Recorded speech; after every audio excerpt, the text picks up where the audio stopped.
গাজায় জুড়ে ইসরায়েলি অভিযান হামলা একদিনে নিহত ৬৬। আসসালামু আলাইকুম, শুনছিলেন সংবাদ শিরোনাম, এবার বিস্তারিত। ফিলিস্তিনের সশস্ত্র গোষ্ঠী হামাস নিয়ন্ত্রিত গাজায় এক পোস্ট অফিসে হামলা চালিয়েছেন ইসরায়েলি বাহিনী। এতে অন্তত ৩০ জন ফিলিস্তিনি নিহত হয়েছেন, আহত হয়েছেন আরও ৫০ জন। এ নিয়ে গাজায় ইসরায়েলি হামলায় নিহত হয়েছে মোট ৬৬ জন। খবর রয়টার্সের।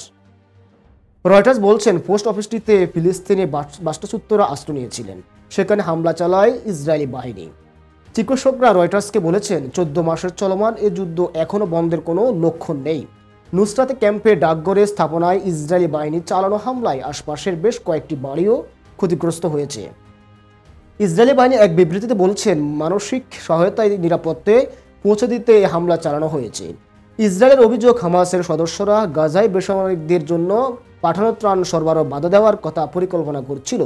বিবৃতিতে আরও বলা হয়েছে, সন্ত্রাসী কার্যকলাপ চালিয়ে যেতে হামাস সদস্যদের ত্রাণ হেজাক করার পরিকল্পনা করছিল।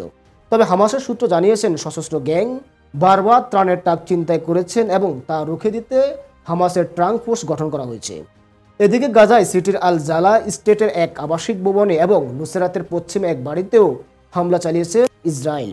এতে অন্তত ২২ জন নিহত হয়েছে। গত বছর অক্টোবর থেকে গাজায় হামাস ও ইসরায়েলের মধ্যে যুদ্ধ চলছে।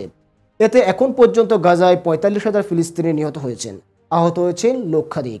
সে সঙ্গে লাখ লাখ ফিলিস্তিনি বাস্তুচ্যুত হয়েছে। এই ছিল এখনকার মতো সংবাদ। পরবর্তী সংবাদ দেখার জন্য আমন্ত্রণ রইল।